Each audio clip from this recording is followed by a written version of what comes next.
Well, when you first looked back at the album, I mean, any surprises there? You look back at that and think, wow. No, I know it so well. I mean, I remember everything when I listened to it.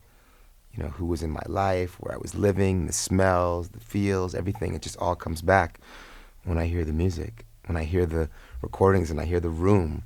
It all comes back. The story goes you basically made the record yourself. Yeah. Playing all the instruments and overdubbing everything.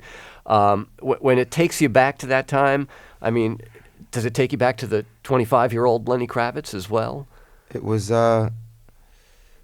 yeah, you know, different, same person, but a lot different in a lot of ways. You know, I was just doing my thing. I hadn't traveled the world, you know. I was just a guy making music, and then my life changed. But I had no idea what was going to happen. I made this record because it was inside of me. It was something that I had to do.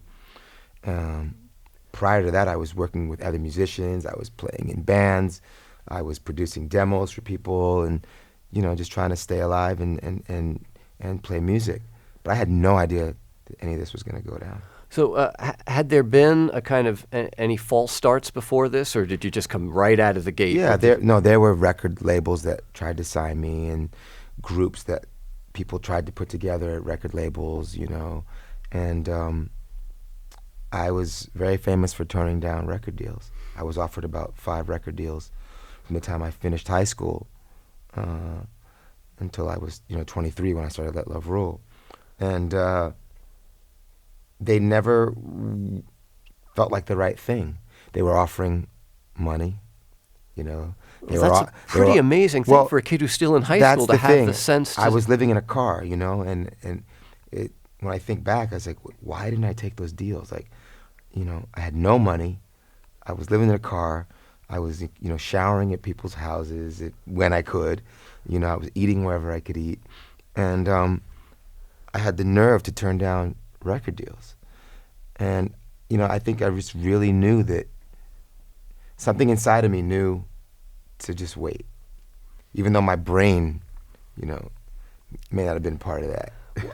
I have to wonder what your parents, who were both, pretty well-known people in their fields, your actress, your mom being an actress, your dad a producer, what did they think when you're living in a car and people are offering these? It's not like, again, I was living in a car because I chose to live that way. I was living in people's floors because I chose to. I mean, I could have gone home and, my parents were fine. But, I moved out when I was 15 and I was determined to find my own way, and I chose not to.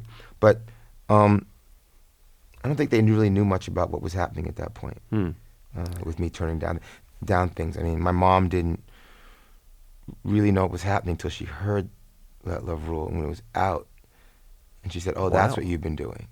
So because I was very secretive. I didn't, I wasn't playing it to my folks. I was out doing my thing. So the first she got to hear some of these songs was on the radio. Yeah, and then I brought her on tour to the first tour when I was in Europe. And I mean, the record was brand new. It had just come out a couple months before. And she and I were shocked that, people were singing the songs in different countries, where English was not the language, and tripped her out.